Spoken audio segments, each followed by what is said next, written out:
Good evening, ladies and gentlemen, and welcome back to another evening of rFactor 2 GT Challenge Series. I am Lee D-Man Smith, and joining me is Aidan Millward for this fantastic round 5 here at Indianapolis. It is round 5, not to be confused by obviously the GT Pro that concluded here at Indianapolis. We will be having the rerun on, I think it was Silverstone, wasn't it, if I'm not mistaken.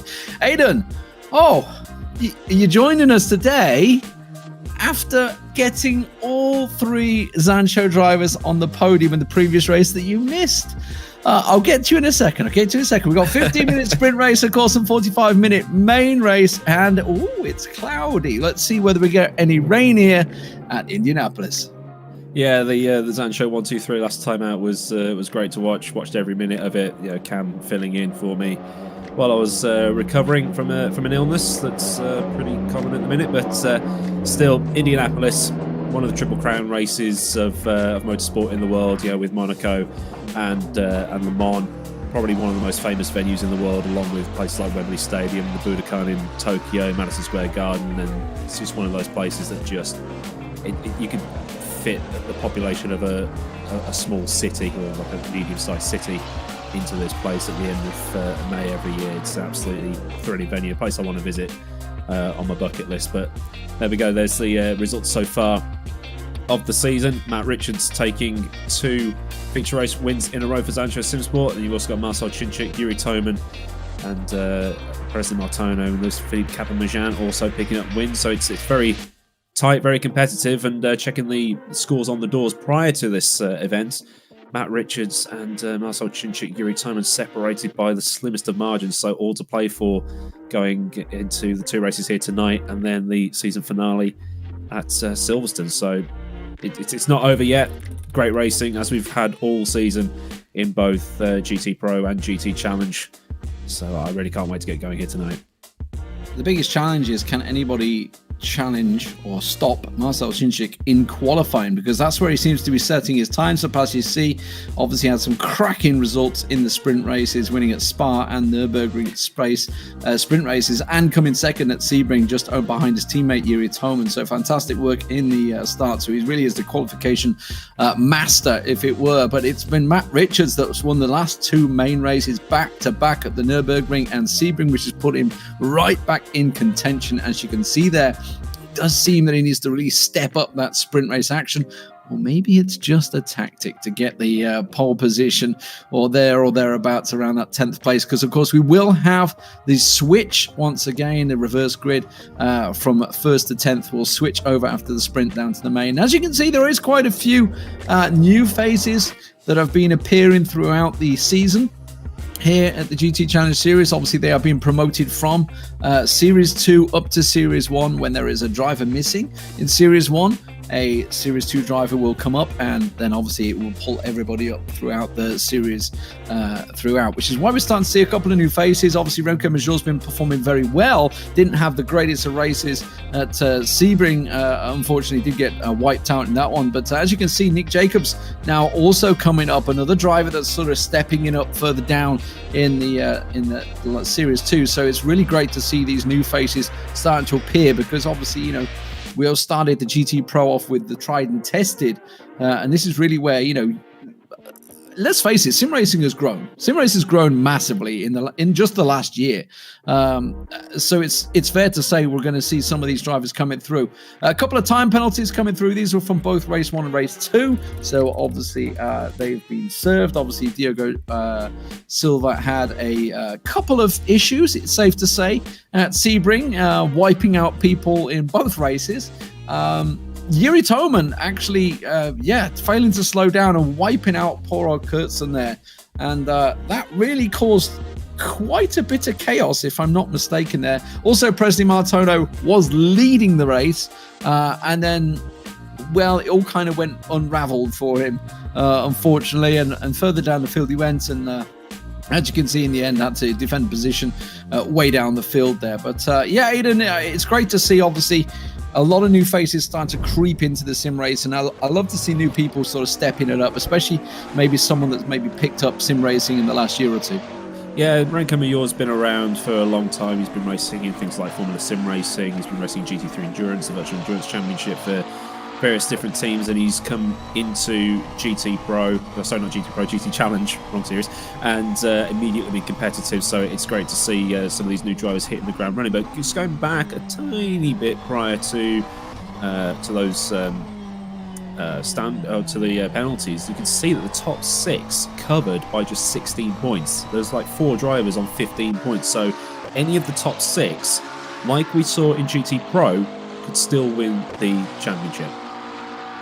Yeah, it's a step up for Sido. Weijer, I would say, in 7th place. He's on, what, 380, I believe, 390. So it's got a little bit more work to do. As always, there or thereabouts, so we'll see whether he can do it. Obviously, he had a great result at the previous race at Sebring, so it's great to see him stepping it up. And at the moment, though, look at qualifying. Look who is on the #1 spot. It is Matt Richards, the man that's won the last 2 main races back-to-back. And as I said, he's always had a relatively weak qualifying. I say relatively weak. He's always been within the top 10, so it's a little harsh to say weak, but what I'm saying is he hasn't been on that pole position. It's always been Kiri Toman, Marcell Csinsik challenging it out there. And at the moment, you can see they are a little adrift. It's only a 10th of a second, so certainly something they could make up in the next 10 minutes. Well, Matt Richards is driving the McLaren 720S, which is the car that won GT Pro, driven by Jan van der Heide for the Zansho Simsport sister team, Rocket Esports, which is sort of the project of one Jensen Button. Matt Richards on the camera right now. So Matt's been looking at Jan's data, been studying and trying to gain time and just watching Jan drive around, and that performance is going to be transferred between the 2 sister teams to try and make sure that Matt is in a prime spot to try and win the race, or at least one of the races, and try and be in a better position like Jan was at the start of the 2 GT Pro rounds. But Prezi Martone, less than a 10th behind him, but I wouldn't count out Toman and Csinsik just yet, with just under 9 minutes left on the clock in qualifying. As we going to the right here, normally we go through that little chicane to the left, which has caused all manner of carnage in previous seasons. But this is the SCCA layout. So just imagine the old Formula 1 track, but with the new Snake Pit section that some would argue should have been there in that race in 2005. A lot of names down the field that have certainly tested themselves over the season. Kiri Toman is one of them. Purple in the 2nd sector. This is looking good. An improvement on his time takes him up into 2nd place. And look at that, 3,000th of a second behind Matt Richards. It's getting much closer, no doubt about it. And something that we've noted throughout, actually, is often, certainly Sebring, I think it was just like the top 3 or 4 within a second, but here at Indianapolis, look at this, way down to 20th, all within a second. A much closer track, no doubt. Yeah, very, very close. You've got this very, very long straight, which is basically the Indianapolis Oval in reverse. So you're going clockwise around the track rather than anti-clockwise.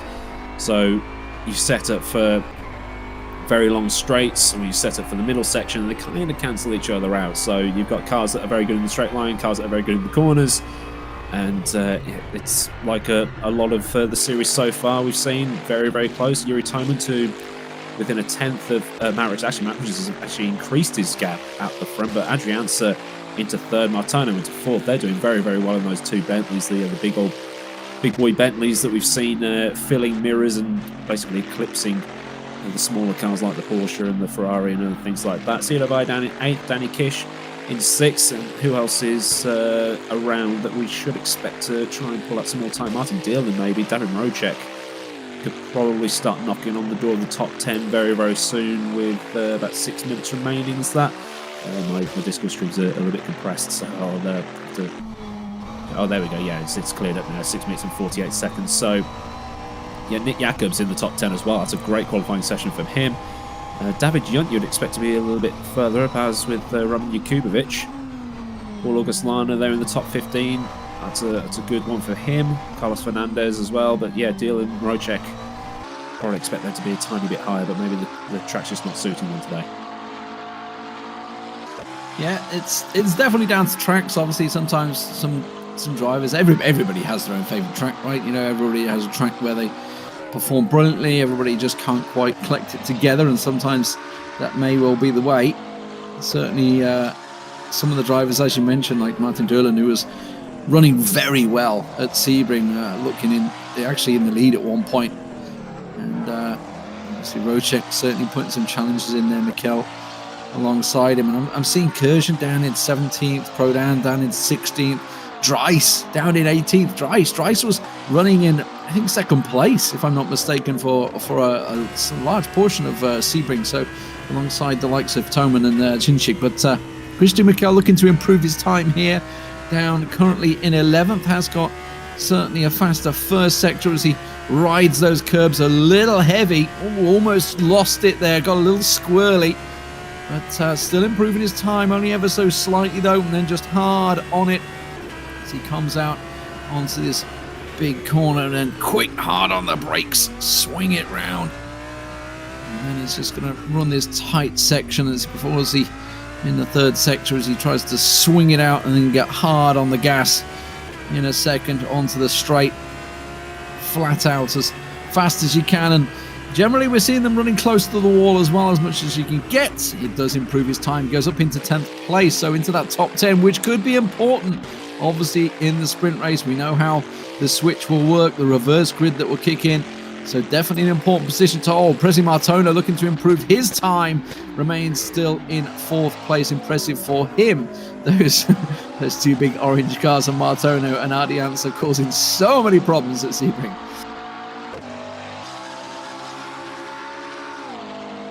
Daniel Kish.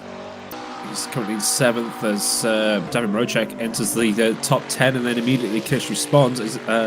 Only about 400ths up on Rocek's time. Sido Weijer there in 8th. But Matt Richards still the one in control of this qualifying session. The only person into the 31s, as Ed Trevelyan-Johnson happily reminds me.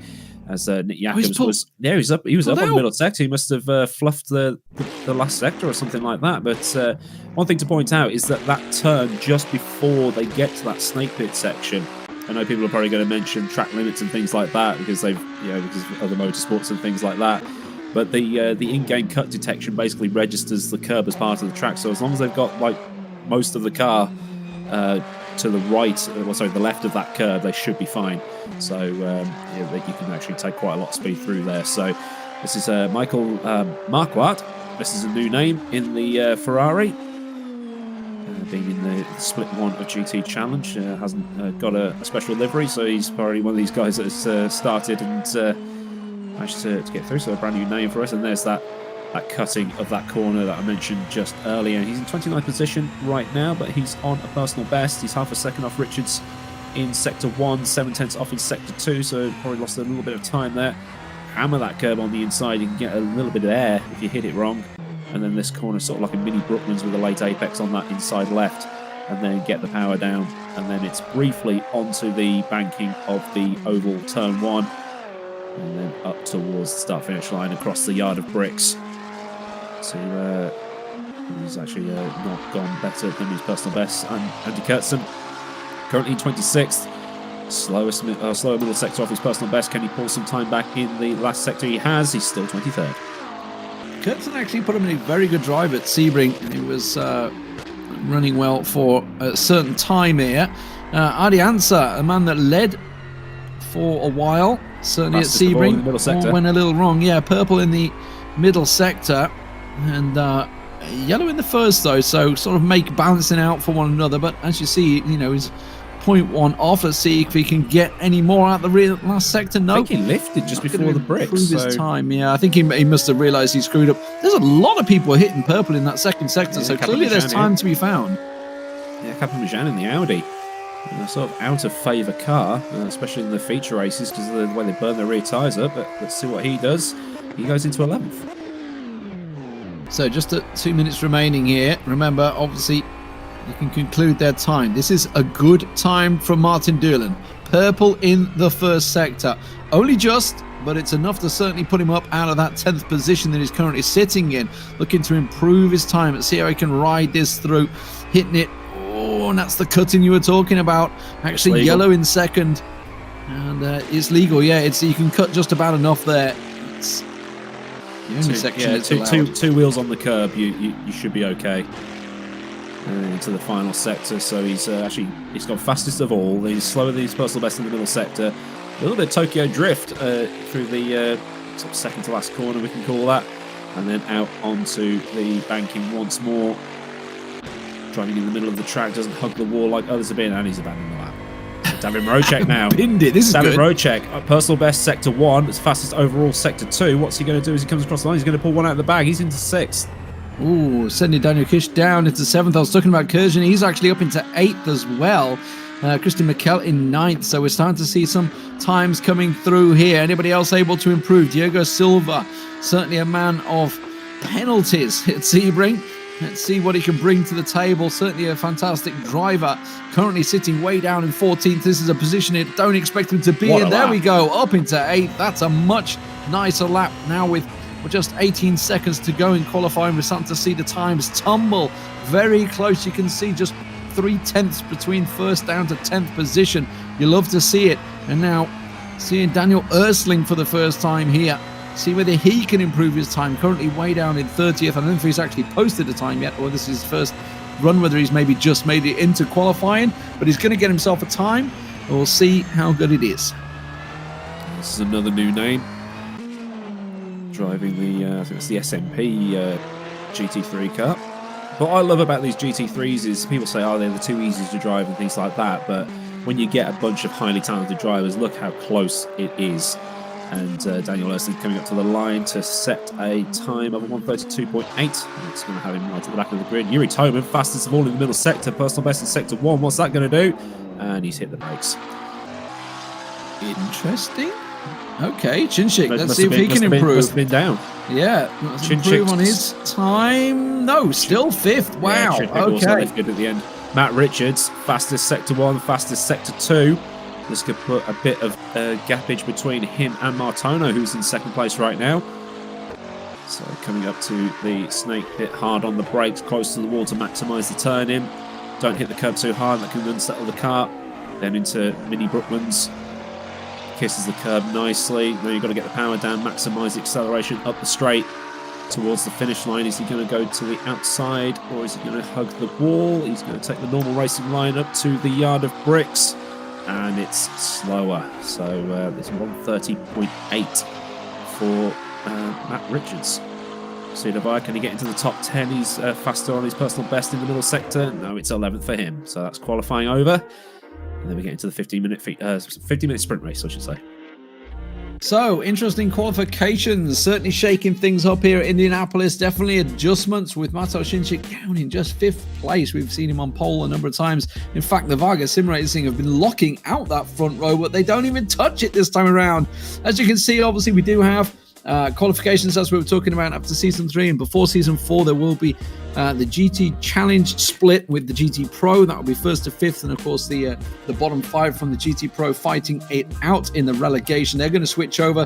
6th to 10th will be the relegation battle. So some certainly big names coming down to GT Challenge. We'll see how that plays out, obviously, with GT Pro, because that concluded last week. So congrats to Jan van der Heide being the new champion of the GT Pro Series. And again, before Season 4, we're going to have that relegation battle, and that will play out, and we'll see which drivers, certainly from here, could possibly be rising through the ranks.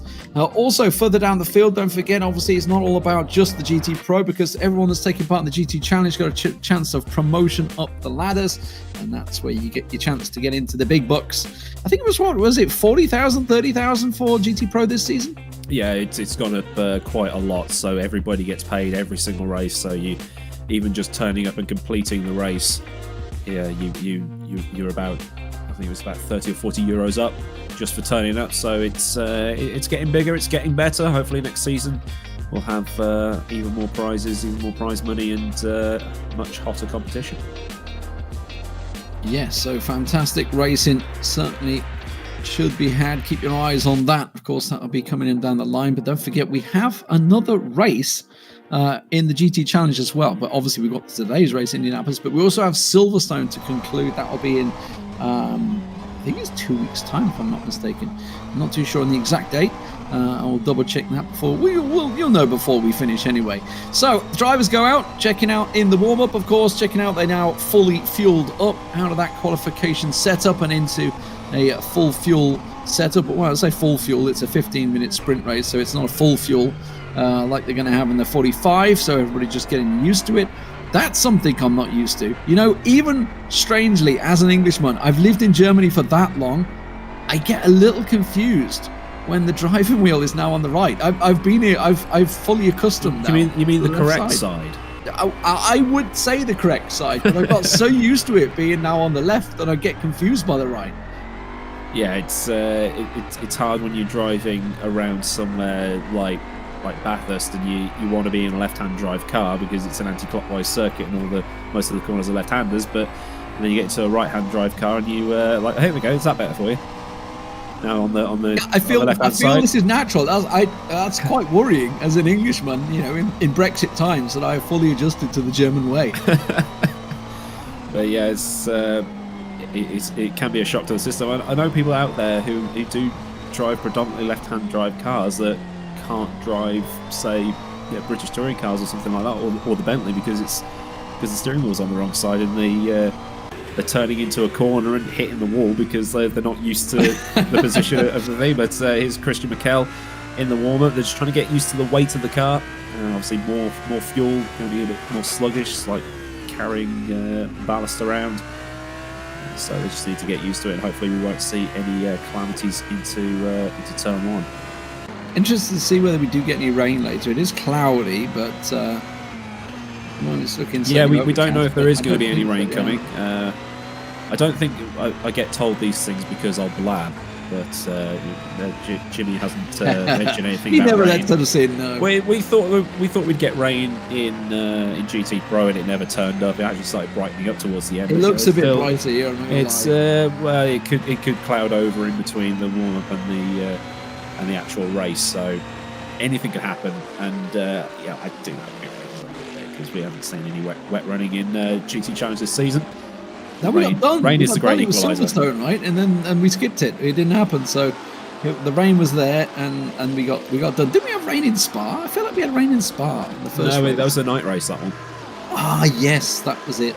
Although if it was raining and night, that would have spiced things up quite a bit. It definitely have made it entertaining. Speaking of entertainment, we've had some Saturday shows going on. Next week, this Saturday coming. Will be actually the Indy 500 in the Indy cars, which could be entertaining. So be sure to keep a lookout on that. Same channel you're on right now. And then I believe it's going to be the Nürburgring, is it not? I think the week after that, 60 minutes of the full Nordschleife. Yeah, so not too many laps in the 60 minutes, but you know what? They might get a couple in there. Paul Solana in the Corvette, something we've seen, so much of last year. I can't get them out of my mind from the Corvette Cup of Season 2. Pro. Yeah, the Callaway is just everywhere. Yeah, he must have enjoyed it that much. He's picked it again. It's a cracking livery on that car as well. And, it's quite reflective. It's a nice fade. It's like one of those tropical fish, isn't it? It's like really bright colour. But then you got Donat Pro down here running the McLarens, so they've obviously got different preferences. Yeah, the Volante, it is a nice paint job, the Volante. I give them that. The Ferris Stanley and Ibrahim Khan, not Mohammed Patel. What am I talking about? Ibrahim Khan in GT Pro. They picked the Ferraris, where the rest of the Zansho boys have picked McLarens. So it's obviously got something that they prefer with those. Well, I mean, they didn't have the ballast, but in GT Challenge, obviously, but I don't think they had the ballast either, did they? Because they were one of the first picks. But either way, let's have a look how the grid stands today here at Indianapolis. It will be the man that is just 2 points behind. That is Matt Richards that's going to be starting out on pole. Just 2 points behind Marcell Csinsik. A real chance for him to maybe take control of the championship himself going into the final race. Wouldn't that be impressive for the Zansho man, who's really put on a fantastic performance, winning the last two races back to back, the main races. Some serious work been put in by him and the Zansho team, in all honesty, picking up the 1, 2, 3 at Sebring overall. Where's your money at? Where's your money at? Are you thinking he's going to go for it? Is this his time? Is this Matt Richards' time to step up? He's definitely. Oh, I mean, he's literally in pole position, but you know, the two Varga Sim Racing lads very, very quick. So yeah, it's not going to be a guaranteed victory. President Martono in the Bentley could try something into turn 1 and then make that Bentley even wider than it already is. But Kiri Toman could still pull something off. So it could be between any of those top 3, and Marcell Csinsik making his way forward as well. So the top 3 plus Csinsik could be the winner. Great drive from Rocek to get himself back up into 6th place. Daniel Kirsch and Zansho in 7th. Diego Silva in 8th. Kerjan, great drive from him to get up into 9th place. Christian Mikel in 10th as well. Sido Weijer once again just outside that top 10 with 11th place. And Martin Durland down in 12th. We'll see how he can convert that going into the main race. Kapamazian down in 13. Nick Jacobs, I think it's his first performance here in the 14th position. Great stuff from him. Remco Major in 15th overall. Pogaloga Slana in 17th. Jakovic down in 18th position. Donat Prodan and the Volanti down in 19th, and Ahmed Abdallah in 20th position. A couple of new drivers now coming in, but that's not one that is a new driver. Philip Dries, a nightmare of a qualification for him. Someone we've seen in the top 10 a lot. In 21st, Thomas Vac in 22nd, Stojkovic down in 23rd, and apologies, I missed 24th. Andy Kurtzen in 25th, De Krop down in 26th, Marquez in 27th, and Pedro Cruelas Gomez in 28th. And to round out the field, it will be Mikel Marquardt in 29th in the Ferrari and Daniel Ersling in the Ferrari in the 30th. Ferrari's not like in Indianapolis, it would appear, Aidan. Yeah, it's a car that suits some tracks, that suits others. It's definitely sort of like the Bentleys, McLarens that are the preferred car to have here, as Richards leads the cars through the snake pit. Just let the pack bunch up a bit more so there's not too much of a gap. Probably getting words from Jimmy Allison through his ear, telling him to just let people catch up and things like that. And then it's just going to be a case of when the Welshman drops that pit limiter and boots it towards turn 1. I just remembered that whole Silverstone thing. I'll get to that in a moment because we're off already. And it does mean they're gone and dropped it already. We are 3 wide. Going down the straight, you love to see it. Matt Richards, Martono putting the pressure on, but Csinsik up into 4th perhaps here, already trying to look and to get alongside. And look at Kiri Toman. Oh, Martono just takes a nudge on his nose. He's going to have the inside line here. And oh, that's a big nudge onto Toman as well. And that's going to send him onto the grass. But it's Matt Richards that's home and clear at the moment. But look at Rocek up into 3rd from 6th place. What a fantastic start for him. Rocek's actually got a penalty. It popped up just as the cars crossed the line. So that 3rd... 4th now is going to be handed to Marcell Csinsik when he pits to take that. Danny Sido Weijer down there in 7th and 8th, but it seems everybody's got through just fine. Well, the people bunching up in the background, you can see from the back of the bright orange Bentley of Preston Martono. Someone's already bought the farm, I think. Yes, Diogo Silva down into 27th, so he was running in, I think, 12th at one point there.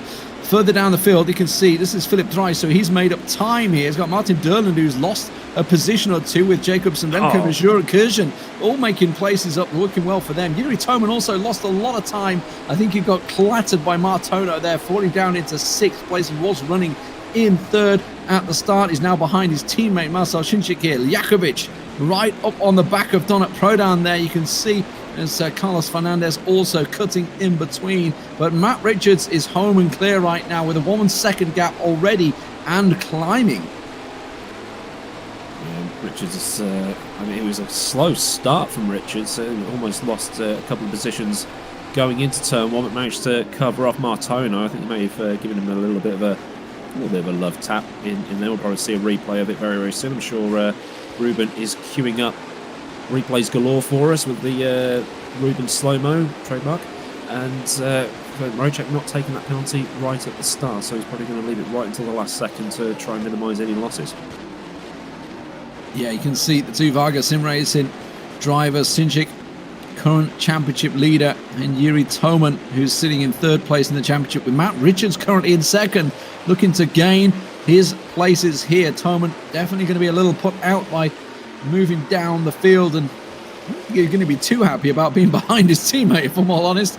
He only started out in a great qualifications in 3rd place, and you can see it does look like the Varga Sim Racing team, the Zansho boys have made up some ground with Sido Weijer up from 11th up into 8th place, running currently right behind Daniel Kish. Yeah, I'm just trying to find out what David Moche got the penalty for, because Jimmy Alton's saying that he did it. So we'll figure that out in a second. It's all going on, and I need more screens. So yeah, I think I'm going to be spending some money soon. But top 10 as we finish the lap is Richards, Martono, Adrianza, Mrocek, Csinsik, Toman. Here's a replay. Let's see what happened here. This is side on from Marcell Csinsik. I'm assuming it might be a false start from David Mrocek. Just slightly. He removed it. He removed the start penalty. So. Oh, okay. Yeah, it looks like he's probably overtaken before the start finish. Yeah. Okay. So let me just double check that on. Okay. Yeah. So Jimmy removed the penalty. Yeah. Right. Gotcha. Right. Confusion over. Jimmy removed the penalty. So Mrocek is still in 4th and will remain so until Csinsik probably puts a move on him later on if his form over the season is to keep going into this race. It's like this job's not easy. This is a look at the start once again from Marcell Cinsik's point of view. He was running. It was a wobble. Mrocek alongside him, and there's the little nudge, and you can see the wobble that sent Toman off the track and rejoined safely, but it does put him down into 6th position. So that's where it was, a simple wobble from the car.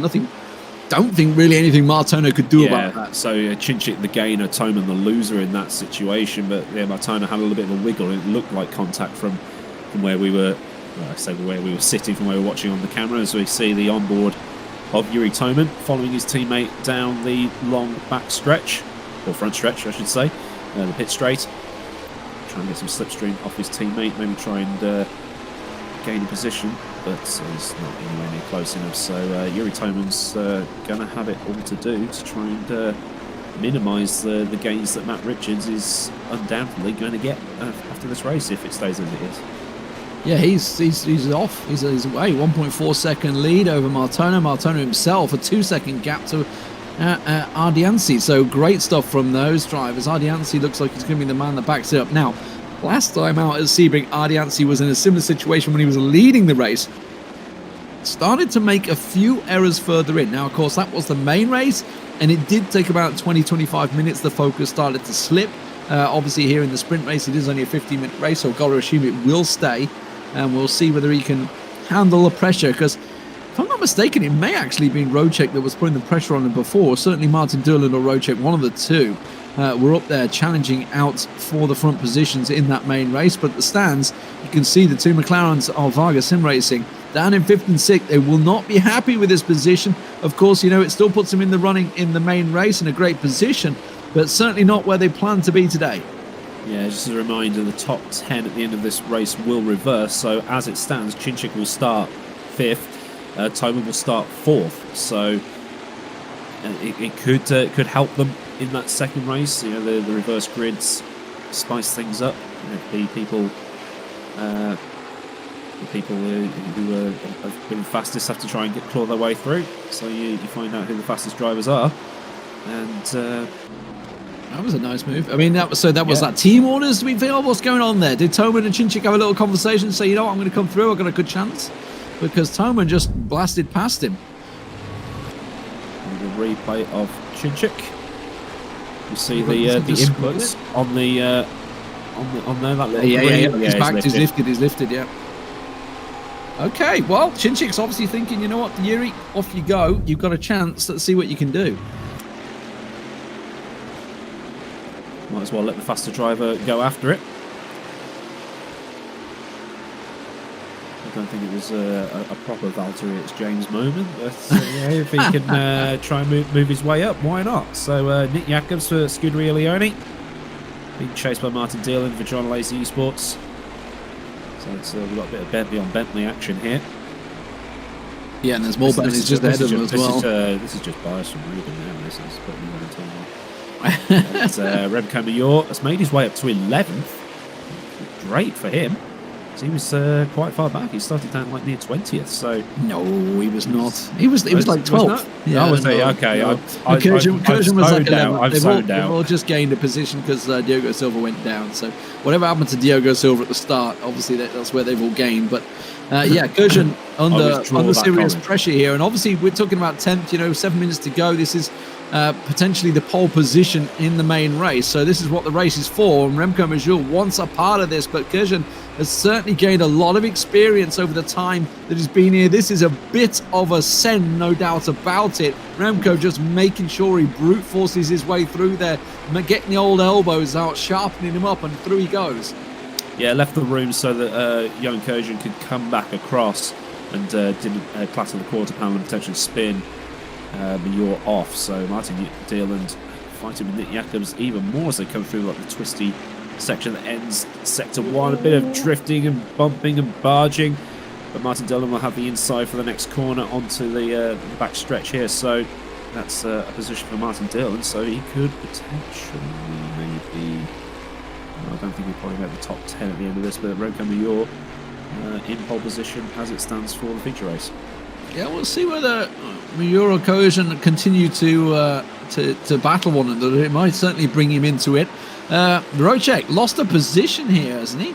Oh no, tell a lie. He was always behind Ardiansi. I'm losing my marbles. He's actually under pressure from Kiri Toman. Obviously, we saw Toman was let loose by Marcell Csinsik, the current championship leader, and Rocek now starting to feel the pressure of those black McLarens in his wing mirrors. And it looks like, let's see whether he's going to try and make the move. A little bit too far away, I feel, for this one to try and send it up inside. To go late on the brakes. Is he going to... He thinks about it, but I think he's way too late to try it. Yeah, no way to try it there. It's a tricky one, turn one. It's if you overshoot your braking, you're probably going to end up punting the other guy off the road. So, very tricky turn one at Indianapolis, especially with the speeds that you're carrying in. Daniel Stepkowski and David Yunt. Yunt sending it up the inside into turn one. Is now on the outside for 2, but he'll have the inside for 3. Very, very close to each other. Look at the size difference between those two cars, and the Swiss driver now into position 20. 10 minutes into the race, I'm going to say it. Very clean race so far today. Love to see it. Some good overtaking action.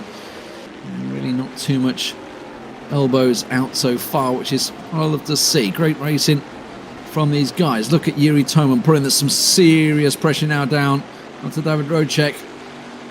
Bentley's going to have to get wider and wider with just 4 minutes to go. He's got a toe on the grass. That's certainly going to put a little bit of trouble. Kiri Toman really on him now onto the main straight. It looks like Csinsik wants to follow straight through as well. They're going to get hard on it. They got that last corner to sweep around, and it does look like Toman's got a great exit as well. Look at that, the toe that he's pulling from Rocek, and he's certainly going to have a chance here going into turn 1. Daniel Kish wants a piece of this as well. He's about nearly half a second behind Csinsik down there in 7th place. If you can keep on going, and if Rocek, Toman and Csinsik start battling hard between the three of them, then Danny Kish will be in a shot of getting a little bit further up and scoring some more points. It's that big Bentley. Bentley does have some grunt, doesn't it? Here's a replay. Yeah, this is back at the start. Diogo Silva getting sent packing. So as I say, he was running pretty well there. There's Kurjan and Remco Major, so we know he was up there with his Capimagin. So if something happens with him, Capimagin just spearheads him. Bodied him. And Capimagin was also further down the field, so that's what sent those two out. That's why we're seeing Remco and Kurjan now fighting for that 10th position. Black one biffing and boffing. Still, like you say, very, very clean so far. I mean, we saw towards the end of a couple of races this season where it's been nice and clean, and then it all kicks off in the final 10 minutes. So hopefully we'll have probably have the cleanest race of the season. Hopefully. Place bets now. 2 minutes and 53 seconds remaining on the clock. Matt Richards has a lead of 3 seconds to Presley Martino in 2nd, and then Ardi Ansa in 3rd place. So very, very good for the bright orange Bentleys. And Darren Rocek just leading this train of Toman, Csinsik, Kiss, Weijer, Mikel and Major, and probably a couple of others as well back there. So Kurjan, Deerland also getting involved. So He's going to be it's backing up defending for like Dylan, a mad lad for the next 2.5 minutes. This is working nicely. And just to get confirmation, obviously, Jimmy pointing out in the chat there, it's not about obviously passing over the start-finish line. This is not Formula One. You know, it's a rolling start. So as far as I'm aware, as soon as Matt Richards goes over that line, it is fair game. Anyone can get past them, and that's obviously where it was sort of worked out there. This is from Ardianza at the start here. We're going to see Kiri Toman taking a knock. Ardianza, he actually was sent packing. So that's what's happened further down there. So yeah, that's really caused a problem. That was this at the start? This is the warm-up, right? This is the start, so he had to regain his position. Yeah, that's the warm-up lap. He's like, hang on, hey, wait for me. Hey, wait, hey. It happens. Yeah, I mean, look at Max Verstappen in the previous race in Portugal. Was it Portugal or Spain? It was in Spain, wasn't it? He did it. Obviously didn't do it in Monaco, didn't do it at Charles Leclerc. We're not going to go down that road. We'll avoid it. Sido Weijer, look, we were talking about how much they're backed up. 1 minute to go. All positions up for grabs. And look at this train that has formed with a minute to go. I wonder if someone's just thinking, you know what, I could get a few more points here. And we're going into what is almost certainly the final lap. I'm just wondering where Matt Richards' position is. It's almost certainly probably going to be the final lap here. And they are all bunched up with a chance. Yeah, this is definitely the final lap. Richards with 4.5 second lead. He's having a laugh out there right now. But still all to play for further back. As it stands, Remco Major on the provisional pole. So it's... anything can happen in the next lap or so. Well, I say the next lap or so. It is the last lap. Tripping over the wheels as usual. But Csinsik here, followed by Danny Kish. So either he braked early or Kish braked late. But the 720 versus the 650. It seems that none of them can get past those Bentleys in front. As Ardianza has actually been caught fully by Mrocek. He's bringing that train with him. They've brought the train right up alongside it. My God, there is positions to be had here, and they know they're in the final lap. The question is, will anyone risk it for a biscuit? They all know they're in the top 10, so they're in a great chance in the main race. So it may be simply a case of just hold station unless an opportunity were to arise. Obviously, it's all about Remco Major as well. He's got himself, looks like a gap of a second to Kurjan. So I think this train ends at where Kurjan is. So that puts Merchant Dillon out of it as well, unfortunately. So he's going to be down in that 13th position. We saw him chasing for it, but everybody else just going to stretch the legs out here as we come up and over towards the final few bends. And look at this, the pressure on Ardianza once again. This is what I talked about at Sebring. Ardianza under pressure.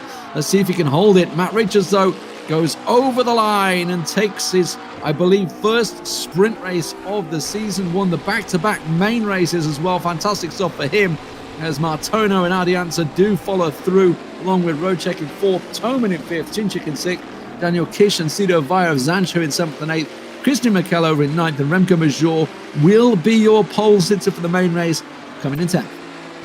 Yeah, so it'll be Major, Mikel, Weijer, Kish, Csinsik, Toman, Rocek, Ardianza, Martono and Richards, the reverse grid for race 2, and then the rest will line up as they finish in race 1. So Kurjan, Dylan, Jacobs, and so on. So here's a replay of Diogo Silva at the Snake Pit, getting I think that's what can be described as a nudge, and it's getting stuck. But fair play, he's letting back through afterwards. So yeah, Diogo Silva not having a lot of fun out there in this race. So confirmation of the sprint race, 10 laps concluded in that 15-minute race. Matt Richards, a runaway victory for him. Presley Martono Ardianza in 2nd and 3rd, with David Rocek down in 4th. The Varga Sim Racing of 5th and 6th for Toman and Csinsik, were followed by the Zanshos of 7th and 8th for Kish and Sido Weijer. Christian Mikel in 9th, Remco Major down in 10th. Yeah, it's going to be great for Remco Major, one of the drivers that came up from Division 2. So he's going to be starting his first Split 1 race on pole position in the reverse grid. Jan Kurjan in 11th, missing out by the smallest of margins. Also, Martin Dillon will be looking to get a little bit further up the order in the next race as well. Jacobs, great finish for him in 13th. Donat Prodo in 14th. Philip Dries, 15th. Roman Yakubovic of Blackhawk Racing, he's in 16th. Then Ahmed Abdallah, for AA, or AA, he's in 17th. Matthew de Krop for Team Sportland in 18th. David Junt for Scuderia Basilia in 19th. And Thomas Schwach for RSR in 20th. And to round out the grid, don't think there's been any DNFs. I think we're clean of DNFs. Stokowski down in 21st, and Carlos Fernandez also in 22nd. Actually came up alongside Remco Major and just not had as much fun as Major so far for the DX-Roids. Daniel Ersling, one of the newcomers, look at that, gets himself up into 23rd. Great stuff from him. Andy Kurtzen in 24th. Diogo Silva, after being baffed all over the track, down in 25th. Not his fault, unfortunately, this time around. Pedro Corrales Gomez in 26th. Michael Marquardt in 27th. Mario Marquez in 28th, and then Luis Felipe Capamagian down in 29th. Obviously, the driver that did clip Diogo Silva at the start in the opening exchanges. So that is the sprint race concluded. It does mean we're moving on, of course, to the 45-minute main race. So 10th will be starting in first, and first will be in 10th. Quick reverse grid, and away we go. So Matt Richards, of course, down in 10th place. It does mean Remco Major will be on pole position after that overtake he put in on Kurjan. Yep, it's like I say, it's going to be fun for Remco Major. He's a very fast driver in his own right. Very well experienced with GTs and that kind of thing. He's been around several of the rFactor 2 series in the past, so knows his way around sim racing, knows his way around all the different cars. So I'm excited to see what he can do, because we've never seen him that far up before, at least in Split 1. So I think we're on course for a very, very good feature race, as we often do get in this series. Hopefully it won't all go to pot and just become a carnage fest towards the end.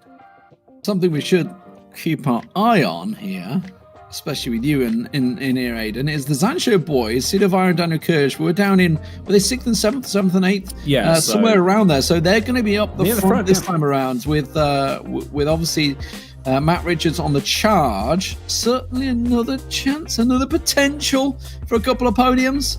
Well, we saw the Red Bull guys in the in GT Pro that could have helped Dennis Jordan out, but he didn't get close enough. So if Matt Richards could, maybe. I actually don't know. I haven't been talking to them. I'm trying to stay neutral. I'm not going to give anything away. I'm trying to stay nice and balanced and not get too excited over what's going on. So let's just see what happens. That's probably the best way to do this.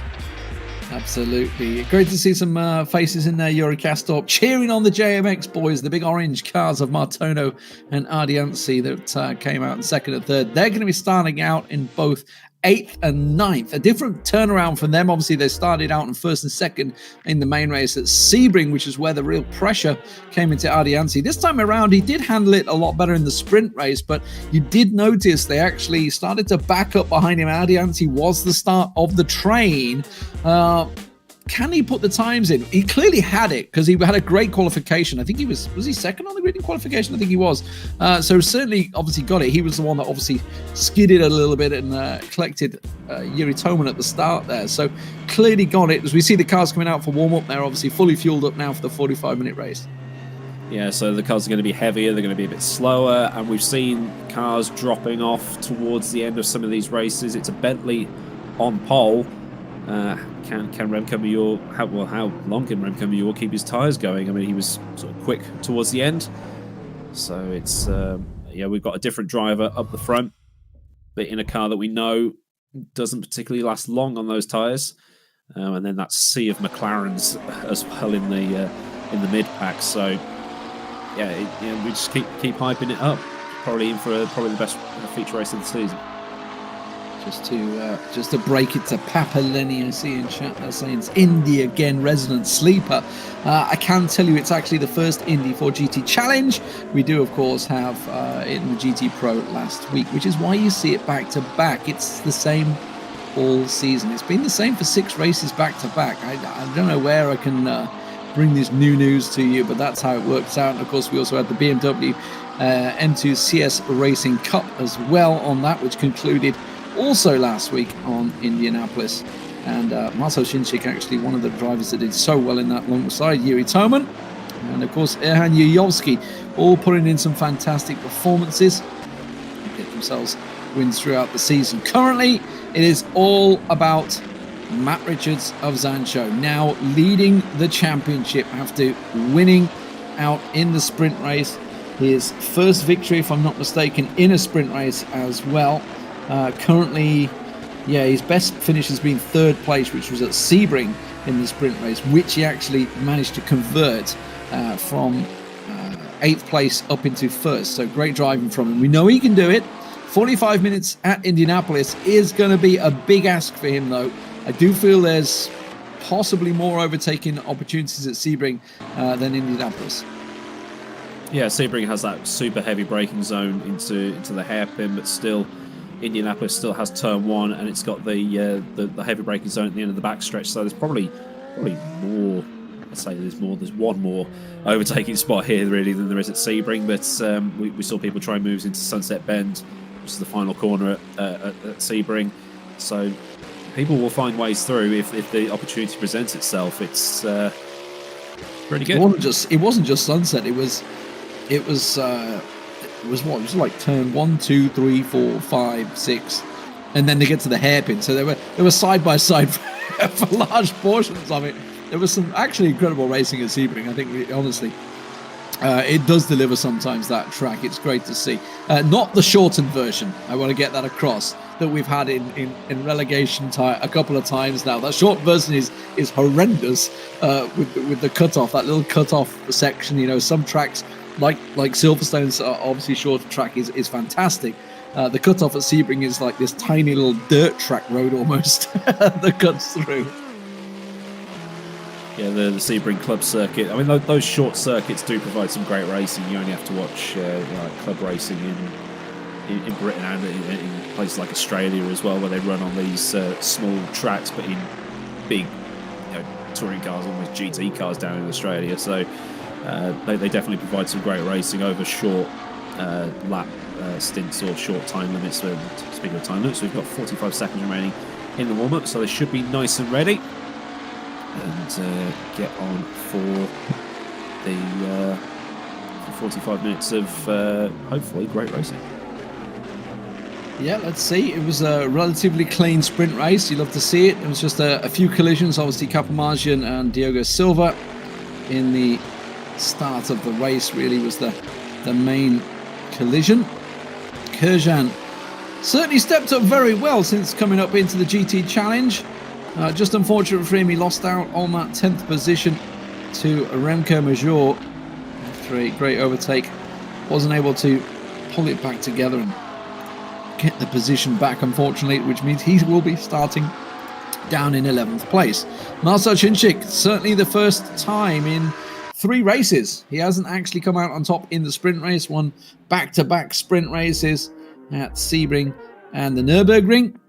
And this time around, it was just 6th place for him in the sprint race, and it does mean his championship challenge is under threat now from Matt Richards and Kiri Toman. I should point out, Kiri Toman was only, I think, 4 points back, wasn't he, at the start of this race overall? So certainly plenty of chances for this championship to liven up. Obviously, this is not the final race of the season as it was in the GT Pro, because we do have Silverstone yet to come due to a delay at Silverstone further in the season, or earlier in the season, which means obviously things have changed around. Season finale at Silverstone, a track with high load corners and reliant on aero grip and mechanical grip, so it's going to be a great end to the season. You know, we had the great end to the season in GT Pro. Obviously, this one's going to extend a tiny bit longer, but still we're going to have plenty of racing coming up. And then, just in the 45 minutes, and then obviously the end at Silverstone, and then into season 4 whenever that happens, probably later on in the year. Where did Zansho Daniel Kish go? Oh. Where did Daniel Kish go? He's not in the front server. Matt Richards in 9th, Kurjan in 10th. We'll keep our eye on that. Martin Dillon in 11th, and Jacobs in 12th. Donat Prodan in 13th. Philip Drysdale in 14th. Roman Jakovic in 15th, and Abdallah up into 16th position. Great finish from him. De Krop in 17th for Team Sportland, and David Junt down in 18th. Thomas Vack and Stepovic for RSR in 19th and 20th position. Further down the field, Juan Carlos Fernandez for DX-Royce in 21st. Daniel Isling, great start from him, by the way. 22nd for him. Kurtzen in 23rd, and Diogo Silva down in 24th. Pedro Grillas Gomez in 25th, with Michael Marquette in 26th. Mario Marquez in 27th for DX-Royce, and Paul Solana down in 28th. A bit of a problem for him, it seems. And Capomargian, yes, he is down in 29th after having problems. And I do believe Daniel Kirsch is indeed not in server after finishing, I believe, in 7th or 8th.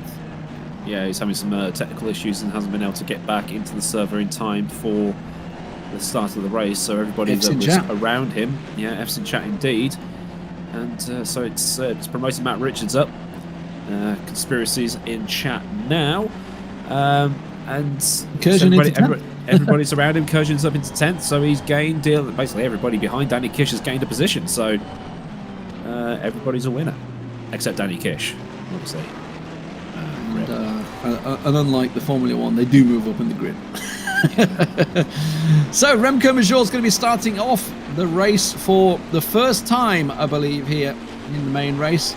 Christian Mikel in 2nd place. We saw Christian Mikel get sent scurrying at Sebring last time he was in a similar situation, but here we go. We are off and racing here at Indianapolis. 45 minutes of action, and look at them all. 4, 5 wide going into that fourth corner. This is a recipe for disaster, and it's a big old sandwich right at the front there as Marcell Csinsik tried to get a little closer. Christian Mikel was the meat between the bread there as Remco Major gets himself a good start, and Sido Weijer in 3rd as well. Kiri Toman has managed to get past Csinsik now after that little excursion. Further field, look at this. Matt Richards already up into 6th place from 9th. What a start from him. He gets past both JMX, Ardiansi and Martono down in 7th and 8th. And Kurjan also past Rocek, who's fallen down to 10th. Yeah, Matt Richards has managed to gap the two cars, so X not going to get you in this on this occasion. But he's now at the back of Marcell Csinsik. He's probably going to be thinking about having a go at him as well. So I don't know what he had in his Weetabix this morning, but the kid's flying out there tonight. Absolutely going for it. Remco Major, though, great start from him, does manage to keep that lead. And now it's all eyes on the Varga Sim Racing team. Can they keep Matt Richards behind them? Because they all three, 4th, 5th and 6th, are the championship leaders right now. They are all in contention for taking this. Of course, all of them almost certainly going up to GT Pro next season. So it's great to see these drivers performing well. Great to see how they're going to handle GT Pro next season. But right now, the GT Challenge champion, that's the title you want to go up with. That's what will get set eyes on you, just like it did with Michi Hoyer going into season 3. Remco, you imagine to keep that 1 second lead, but it's so he's definitely not buckling under pressure as we get a replay now of the start as Presley Martono on the roof of the big boy Bentley. He's like 3 Bentleys, 3 wide. And does he try to send into turn 1? That's Sido Weijer directly in front. There's a little bit of Rocek. Yeah, Darren Rocek on the left, Sido Weijer up ahead. Sido Weijer getting up into 3rd. In front of the 2 Varga Sim cars. Presley Martono having a little bit of a sniff and gets dive bombed by his teammate Ardiansa there. I think we're just seeing exactly where Matt Richards came through on the 2 JMX cars as well. Lots in the pits, so clearly was problems further down the field there. Stavkovsky and co. Yeah, De Krop, Prodan, Jakovic, Paul Solana on a DNF. So definitely a bit of carnage down at the back of the field in that start, which is not too surprising when you see it that wide at the front of the grid. You know the back of the grid's going to have problems. Yeah, when you're trying to go like 9 wide into turn 2 at Indianapolis, you're going to have problems. There we go. Send! Then it's going to be hard on the brakes, so the switchback will come through. I don't think Csinsik going to let Richards get away with that one. Martono, just a little love tap on the back of Richards there as he gets hard on the brakes, but that's Sen just out-braking himself, if anything, and going in a little too hard. But he's certainly got another chance going into the first corner once again here. Is Matt Richards going to have maybe keep forward again? And yet you can see Csinsik already defending for it. Calm down.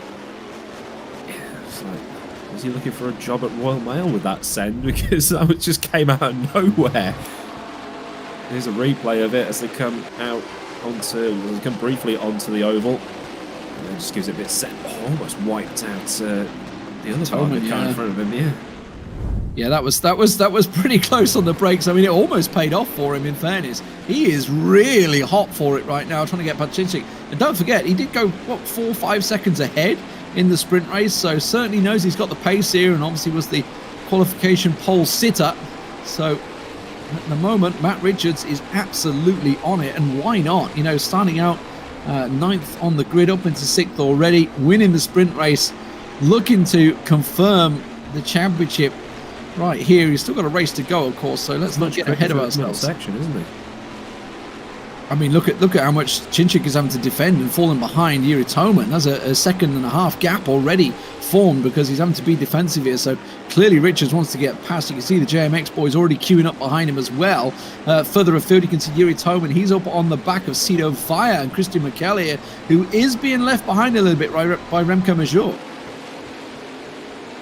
Remco Major's lead at 1.5-ish as Sido, Weijer now on the outside of sorry, it's Matt Richards on Marcell Csinsik. I do apologise, I've got the wrong drivers, so that's Matt Richards going to try around the outside into turn 1. I think Marcell Csinsik is going to probably outbrake him, just slot in behind, but there's going to be a bit of a biff.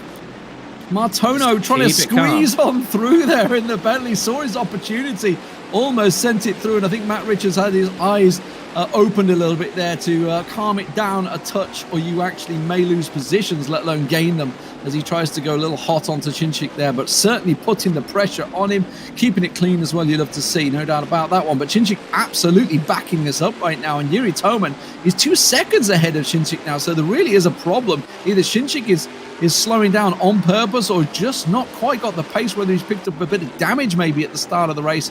I didn't see anything, certainly any collisions in there for him. He obviously was in with the challenge. Maybe he just did he? I can't see if I can't make out with the pixels whether there's a kink on the front of that car. I'm sure we'll get an onboard shot from Ruben, as Paul August Lana has DNF from the race, so that might have been part of all that carnage that happened. We saw people in the pit lane with rear wings missing and things like that. But Sido Weijer crawling all over the back of Christian Marcell in the new develops Audi, and then he's got Marcell Csinsik in behind him. Weijer and Richards still battling. I think Richards just needs to keep it calm, because if he tries any stupid moves, he can end up wiping himself out of the race, and then the advantage he's gained over the two Varga Sim Racing cars will be totally wiped out. I can feel the tension in your voice. I gotta be honest. Calm down, Matt Richards. Calm down. Keep it calm. That's all you're asking right now. Sido under pressure from Kiri Toman. Still that 2 second gap. It has bought a little bit of time. It does seem that Matt Richards has backed away from Csinsik's rear end, but it seems he's under pressure now from Martono. So Presley putting some pressure on from that big orange JMX Bentley, keeping it down. This is the view from Sido Weijer running in 3rd place on the back of Christian Marcell right now. That Audi. Well, we were talking about whether it's going to fall off and struggle later on in the race. We'll keep our eye on that one, because we know the McLarens are good here at Indianapolis. Ooh, a little squirrely, fighting it a little bit in the Audi there. Yeah, Marcell's keeping all the control so far, but we're only sort of 8 minutes or so into the race. I haven't even hit just gone over the 10-minute mark. My maths is awful, isn't it? We are 12 minutes into this race as they come into the state section. Is it? Was I right the first time? It's a 45-minute race. We're at 37. Oh yeah.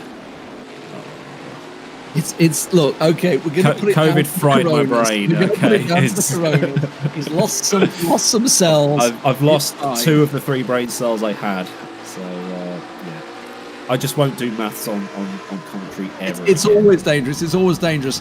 Sido Weijer, having a little look here. I don't think he's going to go for a send-it maneuver. Christian Marcell actually braking a lot earlier. Obviously knows you're going to get that tension effect effectively. You can drive.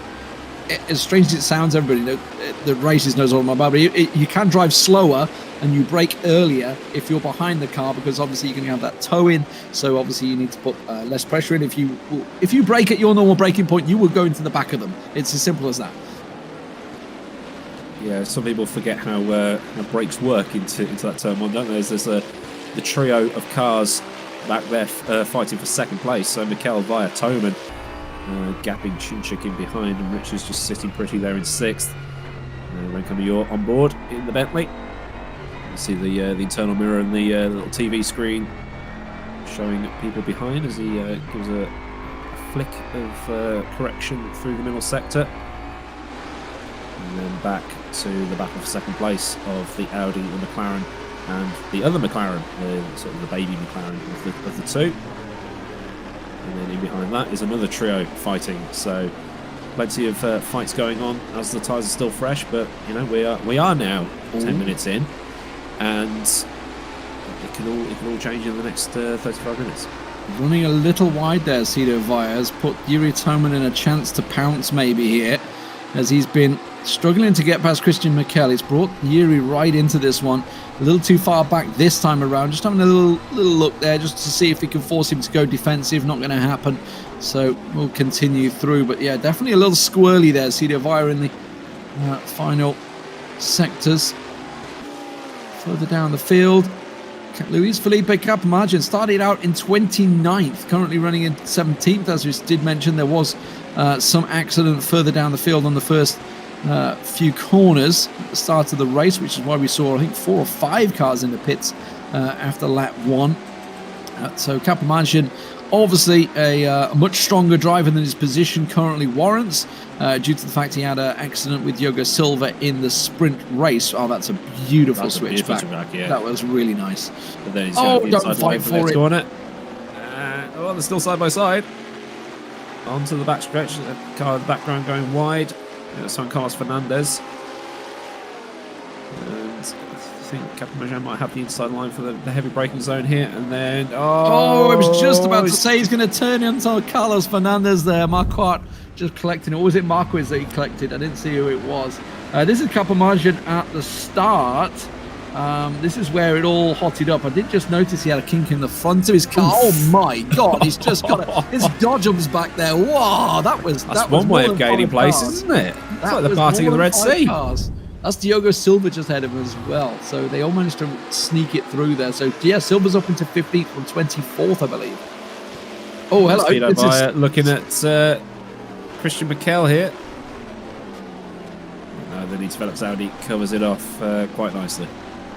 Yeah, Kiri Toman wasn't close enough this time to maybe get involved and see if he could gain a position on them. And speaking of, Marcell Csinsik back within a second of Kiri Toman. Was a 2-second gap, so that pack is starting to gain on these at the moment. So Christian Marcell starting to backen them up a little bit here as the train starts to form. You can see Remco Major, that Audi really seems to be struggling on some of those corners, just getting a little squirrely. Sido Weijer looking up the inside. Now, I'm just interested, actually. I'm going to see whether Christian Marcell... So we were talking about the corner you can cut. You can keep your 2 tyres off. I noticed that Marcell was not cutting, which did surprise me a little bit. Maybe it was just that lap in particular. We'll see. You're going to say we'll see it in a moment. Here, yes, he's definitely not cutting it, like certainly anywhere near as much as Sido Weijer is. Yeah, it's interesting. Maybe he doesn't know how much he can take. I mean, that team knows quite a lot. They're not any slouches. They know what they're doing. So unless it's just that the Audi's just struggling through that one particular corner, we don't know. It's quite a weird one. Well, either way, Sido Weijer didn't really gain anything from it. It does appear, because he's still struggling to get past Christian Marcell, following him along. Doesn't want to send any rash moves. Currently sitting on the podium as well, as he did at Sebring. Just a little look and appeal. Oh, that's some big yellows in sector 3. Stayed on for a while, so I think someone's just ran astray on the grass further down the field. And that's everybody else, though. Currently 10 seconds, spreading them all the way down into, 12th position there. Martin Durland up into 11th place now on the back of Kurjan still. Rocek hasn't really been able to put a challenge on the orange JMX cars, but as I was talking about, the gap is closing, and while this battle's been happening between Marcell, Sido Weijer, Toman, now look at this, Csinsik right up behind them, Matt Richards back in the chase, the 2 JMX Bentleys of Martono and Adiante, they're all once again in this train that is led by Christian Marcell. Yeah, what was once a 3-car battle is now becoming a 6-car battle as we go to one of the special Ruben replays. And this is probably the carnage that happened on the opening lap. So McLaren, oh, wow. Okay, that's suboptimal with all those cars going off into the gravel, but we only lost. I was trying to check where it started. It was hard to see which car began it all because it was kind of just everywhere, as it were. A decent gap currently being maintained, I think it's safe to say, by Renko Major, keeping that 2.3 second gap. Hasn't ran away with it like we saw. Obviously, I think it was a 4-second gap at this point by Matt Richards. Look at the McLaren train that is forming, though, from Sido, Weijer, Toman, Csinsik and Richards.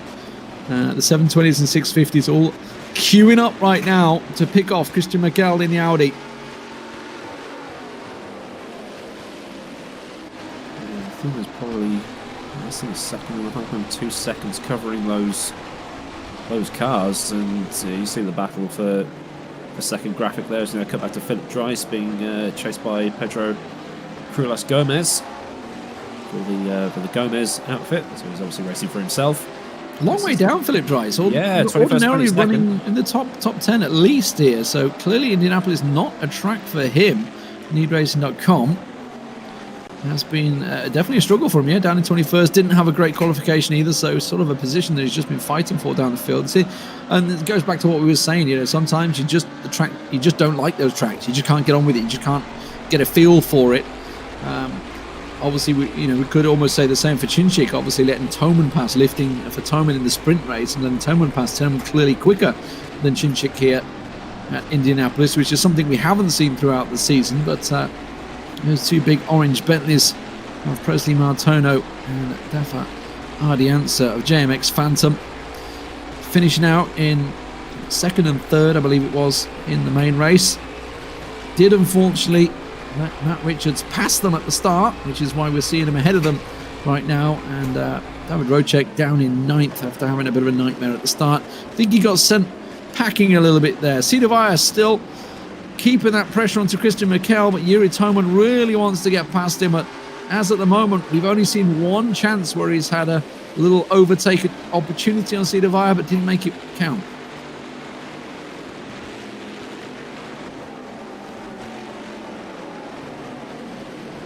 Snaking through sector 1. There's Christian Marcell getting a little bit offline through there, and then cutting back to get onto the back stretch. You can use a little bit of that tarmac on the outside, but not too much, otherwise you'll get pinged for track limits. Matt Richards not close enough to send one up the inside as he did probably about 5-10 minutes ago. Still hanging on to the back of Marcell Csinsik as we look back from Csinsik's car, and then you can see the onboard from the cockpit of Matt Richards' car. He's seeing all his inputs. You can see the throttle, you can see the brake and the gear, RPM, speed, and all that good stuff, so you can see how they're actually driving these cars. Slams on the brakes, manages to catch up a little bit. Does seem that they've left the Bentleys behind a little. The starting train. Bentleys. It's the Martono, Ardianza, Rocek, Kurjan, Durland. Is Jacobs in a Bentley? I don't think he is. Is he? 5 Bentleys all queued up. I think there might actually be 5 Bentleys all in a row. But the Bentley at the front still has almost a 2-second lead. So Major is laughing up front. Yeah, this would be his first victory. Obviously, we're 30 minutes to go yet, but it's a long way to go here. But his first victory, should he be able to hold it on here, as he stepped up since he come up from the Series 2 GT Challenge. So he certainly performed very well since coming up. Obviously, picked up some wins down there. He was the lead driver that did get promoted, so we're seeing exactly why. And we're seeing from Jacobs, he is indeed in a Bentley. So that means, okay, so is Abdallah in a Bentley? Is this like a massive Bentley train? Because I think Junt is, right? I'm pretty sure David Junt is definitely so is Abdallah in a Bentley? Diogo Silva's not. Diogo's normally used to be. It is a Bentley in front of him as well. That's Abdallah, isn't it? In a Bentley. My God, that's like a train of about 8 Bentleys. Yeah, there's Nick Jacobs. 8 Bentleys, yeah. And then Diogo Silva's the only one. Good to see. And then Rocek and then the two DMXs, or not DMXs. It was going to happen eventually. Roman Yakubic gets a drive-through for track limits. Oh dear. Maybe X is going to give it to you. I don't know. X is definitely going to give it to you. And not anymore these days. He died. ROP. Yeah. ROP DMX died earlier in the year, didn't he? About a month ago. But Remco Major, that lead has actually dropped a little bit. About a half a second or so has come out of that. So whether there was just a little dip of focus, whether Christian Mickel's starting to put it together and get his foot down under the pressure of Sido Weijer and the McLaren train that is following. But Remco currently the leader. And, a great overtake on Kurjan to get that 10th position in the sprint race. Oh, what is going on back here? Definitely something has backed up. Christian Mickel obviously made a mistake here because they are all much closer. The train is looking to overtake. And at the moment, you can see Sido Weijer that's under the pressure. Kiri Toman right up behind him. Csinsik all going to be looking to see if they can squeeze on past as Christian Mickel. Clearly there was a little slip further down the field that's put them in this position because they have bunched up massively. Even so, that hasn't allowed Martino and Ardianza to catch up. So the Audi and the McLaren still having the pace here. But I've had a message from Ed Trevelyan Johnson that Sido has said that Bentley is getting bigger. So I think Sido's catching slightly. It appears that they've dropped off again a little bit, because Christian Mickel is holding them up. So whatever inroads they'd made into Remco Major's gap, it's all been undone by the fact that they can't get past the Audi at this point in time. Let's see, going into the first corner, if anyone's going to maybe make a move here. 20 minutes gone in this main race here. Somebody is out wide. Doesn't look like they're going to make it stick. I think that is Kiri Toman that just had a little look on Sido Weijer. Sido Weijer actually going a wee bit wide there, going defensively. And having a look at Christian Mickel, certainly no chances of sneaking up that inside. They're all certainly having a little nose about it, but Christian Mickel at the moment has a actual wing mirror full of McLarens. Just hitting the curb a wee bit too much there. Sido Weijer just bounced his car a bit. And speaking of those Bentleys, Presley Martino has definitely caught up here along with Ardianza. They are on the back of this train now, so it's definitely starting to cause problems. In terms of the lead, though, Remco Major still keeping that 2.5 second gap, so it looks like he's managed to stretch it back a wee bit. So at the moment, it's all about Christian Mickel. Can he hold on? Can he keep in this position? Because I fear, sooner or later, someone's going to make a challenge. Yeah, Sido Weijer fighting for a spot in the promotion races, so he's going to want to score as many points as possible. You'd think if he got past, he'd be able to pull away and try and catch up to Remco Major and possibly pass him if Major's tyres fall off. But at the minute, that little Audi is acting like a Bentley at the minute with the way he's making it seem. Yeah, 390 points for Sido Weijer. Obviously got himself second place in Sebring, so fantastic performance from him before. Another third place here would certainly put a massive boon in his points. Obviously, Capimagin being in 5th place in the championship. You can see he's down in 15th right now. Yeah, I think that was 15th position. So Capimagin just went up into 15th. So definitely something happened further down the field. And wow, Toman has actually dropped off a fair bit here. That's a good view, isn't it? Oh, hello. Who's that going past? That's Richards. That's Richards. Richards going past Csinsik. Matt Richards and Csinsik. So he's sneaking side by side at the moment. Doesn't look as going to work. Tries to go for the switchback, but Csinsik just closes the door rather brutally. And Martino, well, that Bentley train of 8 Bentleys is definitely closing in on the McLarens. Bit of a kink on the front of Marcell Csinsik's McLaren there as well. That's quite a bit of damage. Csinsik hit Toman at turn 1, I think. That's we were on board and we just saw the car just jerk forward. So I think the cardinal sin in racing was committed at turn 1 at the start of this lap.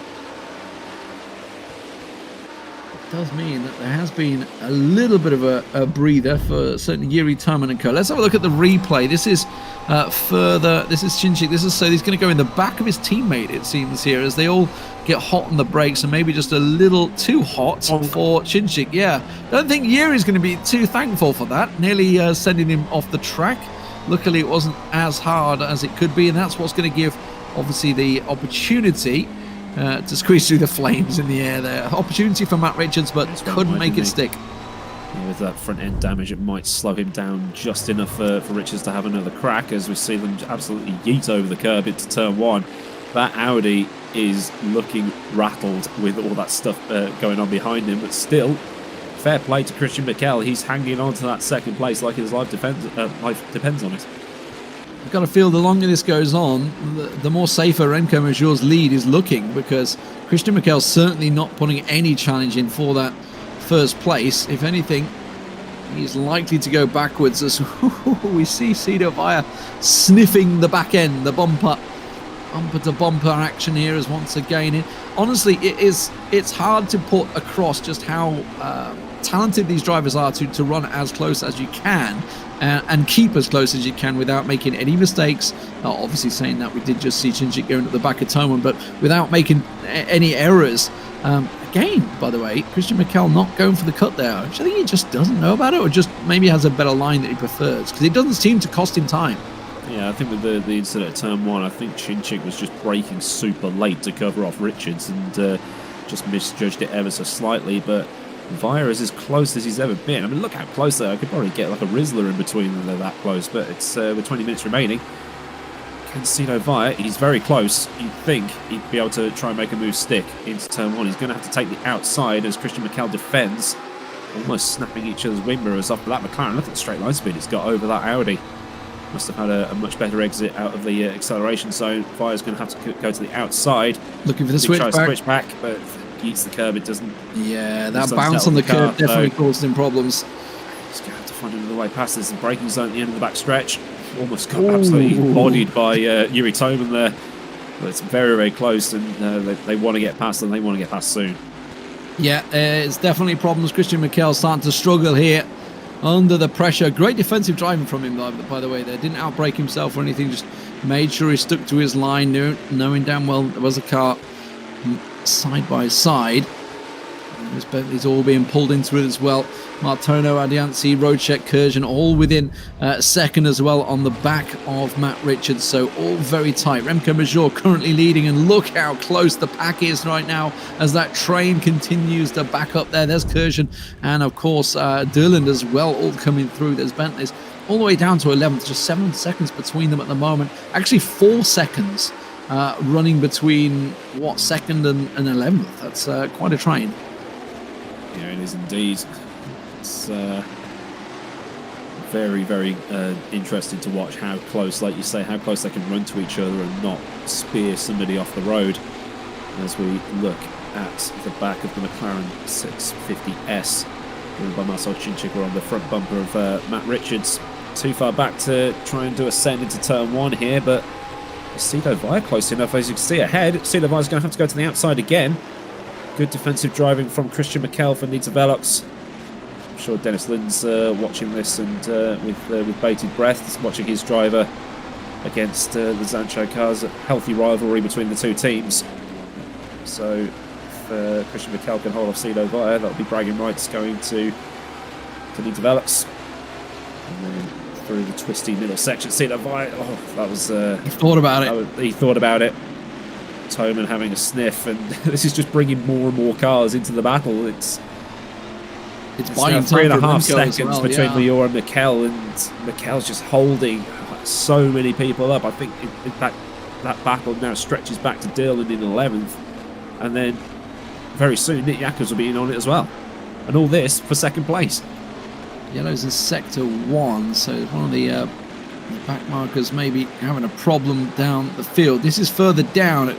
Kurjan currently running in 10th behind Roadcheck, and obviously while that train is backing up, it's creating opportunities for what is effectively the Bentley race, running from 7th down to 13th right now. As I say that, Matt Richards has just gone past Csinsik, And Richards also passed Ardianzi. What's just happened towards the front there? Because Richards, actually, it wasn't. It's Martono that's gone through. Csinsik down to 8th. Richards down to 6th and Martono through. Definitely an opportunity has happened. It seems obviously that Richards and Csinsik have had an opportunity to try and overtake each other. Doesn't look like anything's going to happen further now, so we'll get that replay for you in just a moment. But yeah, Matt Richards, definitely something has happened. Obviously, Csinsik definitely a lot of damage. He's down to Rocek now as well. Yeah, Rocek, yeah. So, I'm hoping Matt Richards didn't fire anybody off, but if he did, he did. And if there's a penalty, there's a penalty. But I'm sure Ruben is mashing that R key to try and bring us all of the angles. Broadcast director Ruben Pereira-Alves doing an absolute stellar job as always. I think he sprouts an extra 5 limbs for every broadcast because he's just watching everything, doing it all by himself. So these pictures all brought to you by one guy. So here's the replay. So that's Major going through. There's Marcell, Weijer. It's just gone wide. They both outrate each other. Yeah, I mean that's just Csinsik rejoining. Yeah. So might need to get a more wider angle of that if possible. Think it's also a classic case of obviously Richards following Csinsik as also, because Csinsik missed the braking point, he's then gone, I should be braking. Why is he not braking? Yeah, kind of both out braking. Waiting for red lights that never come. And then President Martono just sweeped on through. So nice work. Let's have a look from the Matt Richards position here. He's just going to completely outdo himself here. Yeah, again. Okay, it's Richards that biffed him. Yep, that's most likely getting reported. So, oh well, happens. Well, the train, though, keeps on rolling. It keeps on rolling. Sido Weijer continuing to try and get past Christian Marcell. And while this is happening, Remco Major is continuing to hold that 3-second gap. Let's have a look from Prezi Martono's angle now as Matt Richards will mash the back of that McLaren, almost crunching it. Oh, it just sails through. You love to see it. Yep, 3 positions are the best positions. And if the guy ahead's messed up, you might as well take it. So... And we should talk about, actually, that is also a championship problem because President Martono is currently in 4th in the championship. Before the start of this race was on a 416. So actually, continuing chasing Kiri Toman with Csinsik now down in 9th. He's actually going to be slipping off that top spot, and it's going to make things going into Silverstone very, very congested, no doubt about it, for that top 5, which get the automatic promotion into the GT Pro.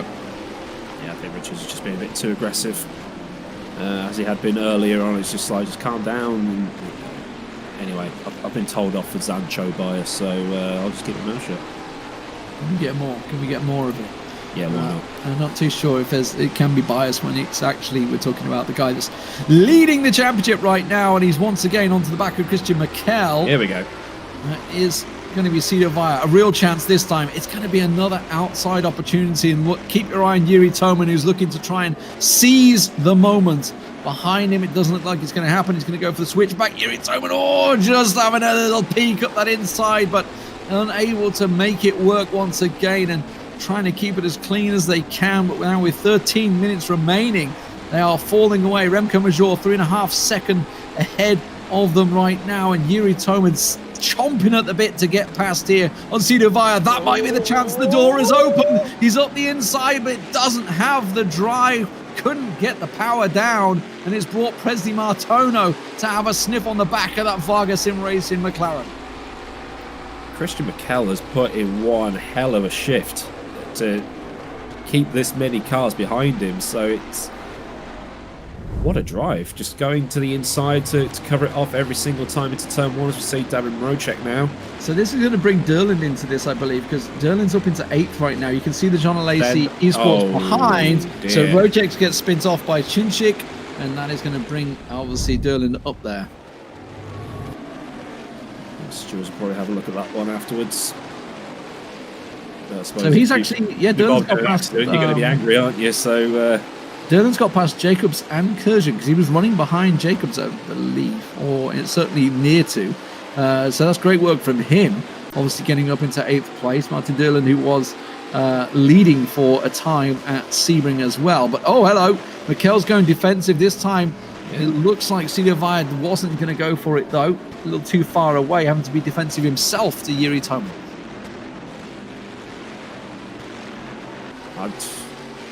I know we've got like 10 minutes left, but Marcell, driver of the day. Just... I'll probably watch this back later on. That's how it's what I'd call a Kevin Siggy performance. when he was in the season 2 of the GT Pro in the BMW, the one of the few BMWs that basically had to defend against the Callaways for the entirety of the season. Certainly something he had to do and did very, very well as well. But yeah, Christian Marcell putting in a great performance in the Audi here. The question is, will it fall off in the last 10 minutes? This is further down. Replay.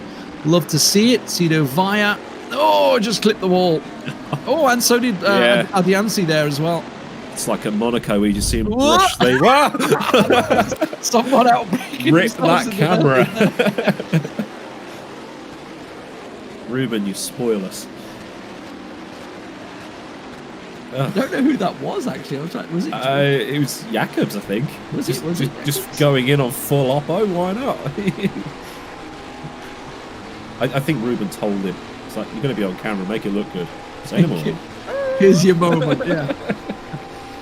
Oh dear. So it's good, really, only bias. Remco Major though, 10 minutes gone and looking great. Honestly, 35 minutes into this race, obviously led from the start and hasn't really been under any pressure.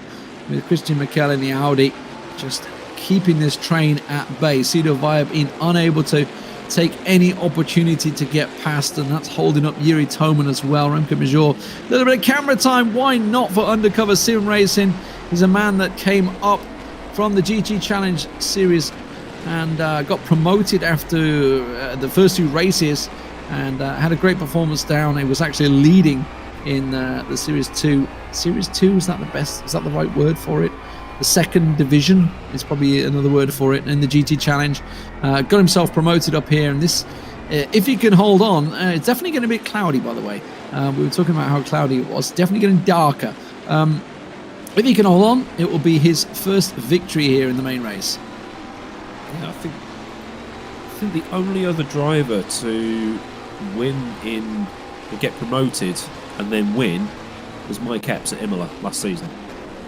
Christian Marcell. I mean, I wasn't paying that much attention because I was thinking, but it looked like he moved. But again, I will retract that comment if we get a replay of that. Sido Weijer certainly hit the wall, no doubt on that one. You can see the bumper action once again, as it does bring Martono back into it. You can see Presley just a wee bit further back there, once again going out wide. Look at Kiri Toman keeping his eye on this one. This time it looks like it might be able to work for Sido Weijer. Going to be on the inside. Oh no, he's turned into Martono, and that's caused those two to collect, and everybody will go past. He still can't get past. He's just stuck. He's just absolutely connected there. And that, in the end, will put Sido Weijer down into 9th position. I think he's going to continue. Marcell obviously still facing the wrong direction, but Kiri Toman will certainly benefit from this. He's been watching it play out and now finds himself in 2nd position, and his championship action is very much alive. Richard's also the big beneficiary of that one. Be interested to see that on a replay. Was Weijer squeezed out onto the grass and then into again? Here's the replay. So Weijer goes to the outside. Brilliant covering off from Marcell once again, as we've been saying all race. Weijer goes to the outside. It gets forced onto the grass and debatable. You need to see it. Yeah, as I say, from this point of view, I mean, there's not really anywhere else he can go. I don't know. If anything, did Jimmy help turn in? I don't know. Jimmy, help. Well, maybe look at that from Toman's point of view. That might be an angle to see. But as you mentioned, it does bring Matt Richards back up into 4th as well. So he's currently up on the back of Martono after Martono obviously made that move. Interested to see actually what damage Matt Richards got from that, because he went in the back of Csinsik and actually maybe facing a penalty, don't forget. So there is an opportunity here, certainly for someone like Kiri Toman to make themselves more prominent. So this is going to be from Toman's point of view. Let's see how this works out as Marcell. So Marcell on the inside hit the curb and came across. I mean, he was unsettled by the curb, so I don't know if he could really do anything either. That's one for Jimmy. I've been accused of too much bias. So anyway,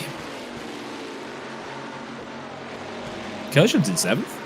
Dillon's in 6th. Yeah, they've all benefited. I mean, Derland obviously had put the overtakes on both Jacobs and Kershaw anyway, and gained ground when Csinsik went in the back of, I can't think which Bentley he hit, further down the field, and obviously sent them off.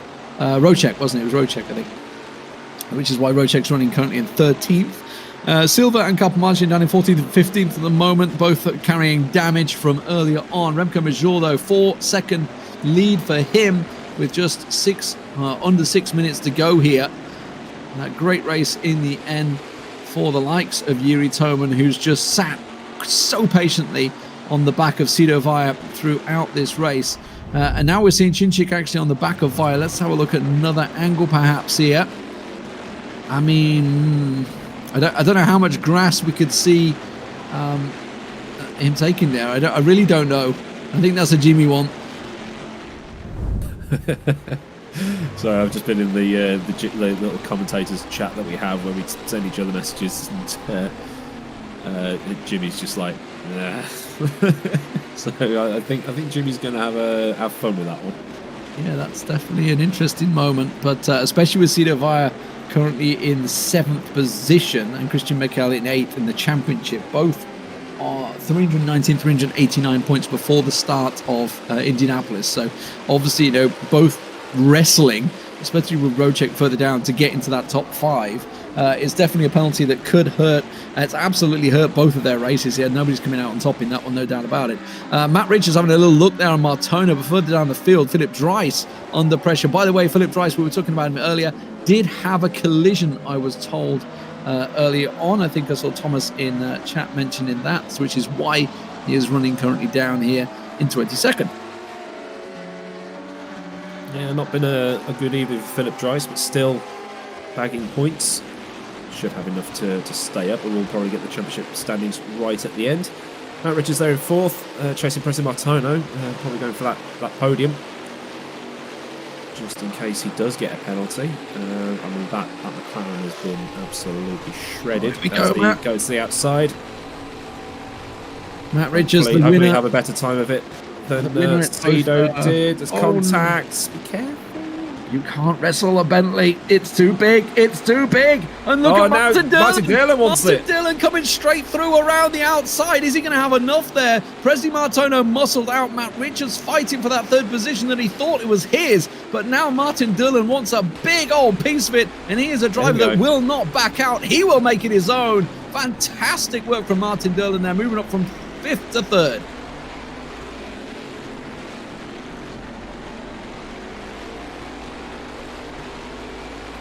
Yeah, Dillon just going, I love that, thank you very much. So, yeah, brilliant driving for Martin Dillon. He's clawed his way up through the last 45 minutes. He's on board as the JMX and Zansho cars come together. That's way too aggressive from Matt there, I think.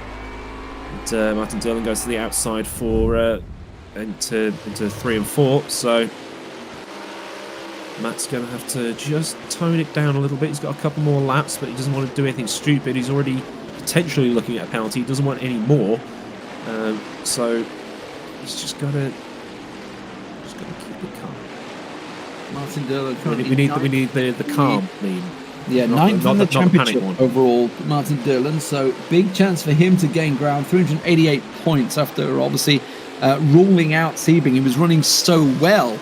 But actually, it was his own fault, I believe, if I'm not mistaken, Martin Dillon, on the first corner, wasn't it? He went off the first corner straight to the barriers while running in 1st position, and that's what gave the Zansho cars the 1, 2, 3 in the end. But Presley Martono certainly will be seething after that, no doubt about it, after having a great overtake on Matt Richards earlier on. Further down, this is looking at Nick Jacobs, so great drive from him so far in 7th position. His first racing challenge, I want to say, certainly that I recall. He's got Kurjan up behind him as well, but he is running very well in 7th position right now, benefiting from some of these accidents. Speaking of, that's Kurjan that he's just gone past there, so nice little move by him, and that's going to be Sido Weijer actually behind as well, that's trying to get past Kurjan. Matthew de Croc getting a penalty there. Nick Jacobs was actually in season 2. He came up mid-season, I believe, driving the it was either the Callaway or the Aston Martin. It was one of the two, but he's been around, knows what he's doing, and on course for a very, very good finish.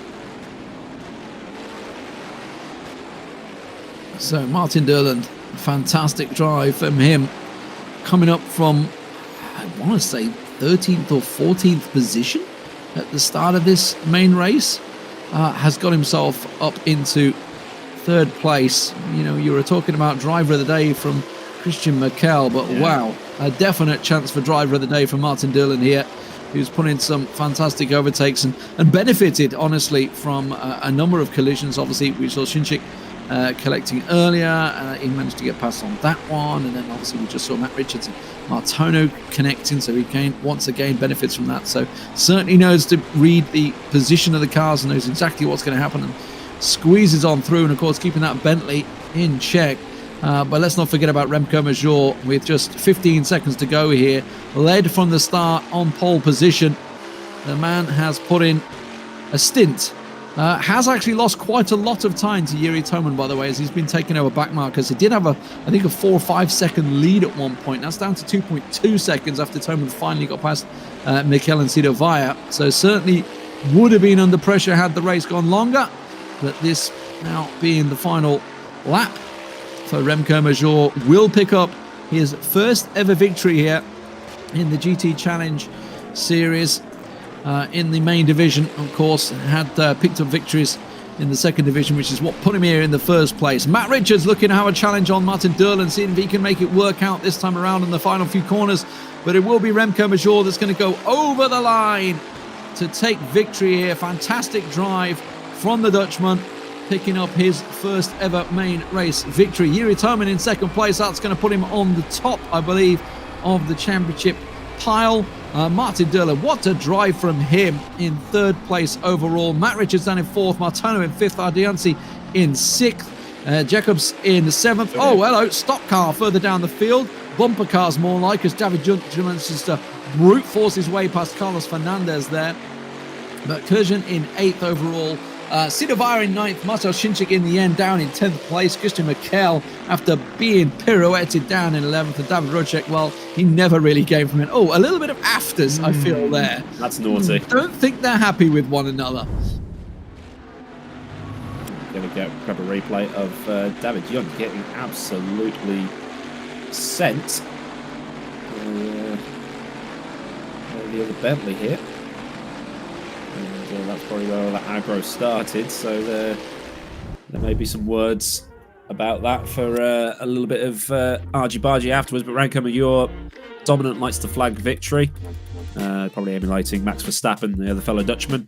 Kiri Toman in 2nd, that's going to help his championship points tally out quite a bit. Martin Durland in 3rd with the brilliant drive from about 12th, 13th up to 3rd, so 10 place net gain there. Matt Richards in 4th, potentially looking at a penalty for what happened at turn 1 between him and Marcell Csinsik, who's down there in 10th, and then the 2 JMX Phantoms of Presley Martino and Dafa Ardiansa. Nick Jacobs of Scuderia Leone in 7th, Johan Kurjan in 8th in basically a train of Bentley. Sido Weijer down there in 9th after the coming together at again at turn 1, where you might argue he was forced off, you might argue this, that and the other. Again, it's for the stewards to decide. And then Marcell Csinsik obviously there in 10th. Christian Marcell for Cetra's Nita Velox in 11th after the brilliant defensive drive didn't go to plan towards the end. David Rocek in 12th. Lost a few positions after we saw getting absolutely bodied by Marcell Csinsik. Luis Philippe Capelin recovering up to 13th. Diego Silva recovering as well up to 14th. David Junt And then Juan Carlos Fernandez in 15th and 16th. Again, that might get looked at because of the fisticuffs at the end. Ahmed Abdallah for AA, quiet 17th. Andy Cutson in 18th for Dis Sim Racing Lab. Pedro Colas Gomez for Gomez in 19th. And Daniel Ersling in the Ferrari for in 20th, I should say. Philip Dreiss, 21st. Michael Marquardt in 22nd. Thomas Vac in 23rd. Donat Prodan down in 24th. Not a good outing for him tonight. Daniel Stepkowski in a bit of trouble. He finished a lap down in 25th. Matthew De Crop also a lap down. And then we lost Mario Marquez, Roman Yukimovic and Paul Auguslana from the race. So I said it might be the best race of the season. Lee, what did you think? It was certainly lively. I don't know about best. I think No, I'd still go with... it did turn into a bit of bumper cars, British more than touring anything. cars towards the end again, didn't it? Definitely a lively one. I still think I really enjoy Sebring now and again. Certainly offers a lot, as well as Spa. Spa was fantastic as well. So moving on, of course, we will be going over to Silverstone. That will be the conclusion of the series, and then, of course, into the relegation, which will be very much livening up right now, based on obviously what has happened throughout this, with Presley Martono putting in a decent showing. In terms of points, it is going to be much closer now, especially looking at potential penalties that could come through. But congrats to Matt Richards for picking up the sprint race, and of course Remco Major taking the main race winner. Continuing on in the fact that we're having different winners. I love to see that. It's always good to have different winners throughout the series. So great racing overall. Definitely a lot for Jimmy to look at there. Unfortunately, Aidan, this time he's going to be looking at the Zansho boys, I think, this time around. If they get a penalty, they get a penalty. You know, I've worked with Jimmy long enough. I know how he works. You can kick and scream all you want, but it's happening if he's handing something out. So, you know, whatever will be, will be. You know, I can't argue. So, it's... Yeah, Jimmy knows what he's doing. There'll be potentially penalties handed out. Yeah, so we'll keep our eye. You're going to sneeze. We're going to keep our eye on exactly that, and obviously we're going to be moving over to Silverstone. That will be the final race of the series. We'll see who's going to be going up to the GT Pro, who will be going into that promotion relegation battle. Lots of exciting action. Silverstone is indeed going to be lit, no doubt about it. We will see you then, of course. We also have Saturday. We have some more racing action. That's going to be the Indianapolis, the full-on circuit, the main circuit, and that's going to be in IndyCars as well. So tune in for that one on Saturday. That should be very entertaining. That'll be 8 o'clock Saturday, if I'm not mistaken, as well. So plenty of racing action happening here on the rFactor 2 channel. Do keep yourself to follow, and we'll see you next time. Cheers for watching.